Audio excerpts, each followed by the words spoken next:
Hello, this is Steve, Dichroic Glass Man. At this step, the window's been cleaned. It's sitting on 2 garbage cans for my base with a hollow core door, which is what I built this panel on. They work excellently, or excellently if that's a word. They work very well, hardy har, to use it for a work board. They're straight, you can depend on them. So here's my polish. Chem-Pro polish, and what I'm going to do is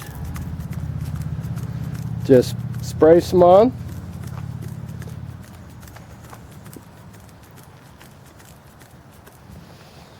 and with a brush I buy at Walmart, which is only used for polish, this residue, white residue, is polish. Get my camera strap out of the way.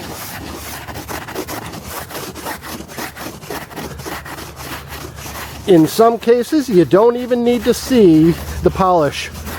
It's microscopic anyway.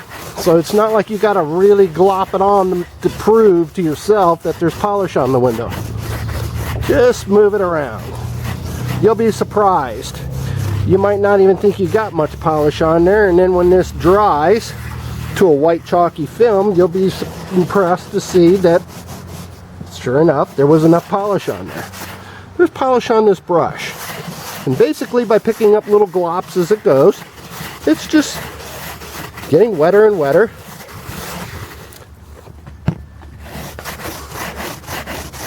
I've seen people apply patina with toothbrushes, cotton swabs, Q-tips. Oh my gosh. Well, that's the patina part. Polishing part, I'm not sure I've ever seen a person polish a window, and I know that the people who are watching this, I'm sure many of you guys polish your windows. Or do you? This is a pretty panel. It looks kind of strange with the blue laying on blue towel underneath, but up in the air it's going to be quite impressive. Abstracts, dichroic bevels and jewels in there. Dichroic stained glass, that's dichroic spotlight and Floreal. I had those textures made. Quite a few textures. I've had pretty much every stained glass texture, here's flute, turned into dichroic by having it coated. I send my glass to CBS, they coat my glass in dichro, and I incorporate them into my panels. This is a good sized panel. It's 84 1/4 inches by 18 1/4 inches, so it's a pretty good sized panel in anybody's shop. So next step, I'm going to flip this over, and I'm going to apply my patina onto the back side, which is going to be ridiculously hard for me to do with one hand holding the camera by myself. And so let's just say second verse same as the first. We're just going to put the patina on there, and the last step, there's another step behind this, is to polish the window. We're applying the polish in this case.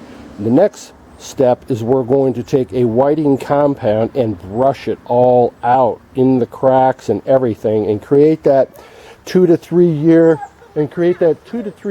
security of knowing that this window is protected from the elements. It's not going to oxidize, and it's going to be nice and bright and shiny for a couple of years. It lasts a long time. It's kind of like turtle wax on a car. It's a really good protectant, keeps everything from oxidizing. And off to the next step. So this is going to sit here for, oh gosh, an hour or two until it gets really nice white and chalky. All the water that was in my zinc edging is going to be evaporated by then and dried out. And what I'm going to do is I'm going to stand this up so it allows all the water to run down the channel, down to the bottom. Any water within a couple hours will pretty much be evaporated by then. So I'll stand this panel up against the wall, kind of walk away from it, head off to the restaurant and eat some Mexican food. It's already starting to oxidize. You can see the chalkiness already developing. That's just in the time we took the video. So there'll be enough in this whole panel that there'll be enough polish on this brush that in this whole panel it'll all look white and chalky and look tremendous. Hey, thanks a lot for watching. Dichroic Glass Man.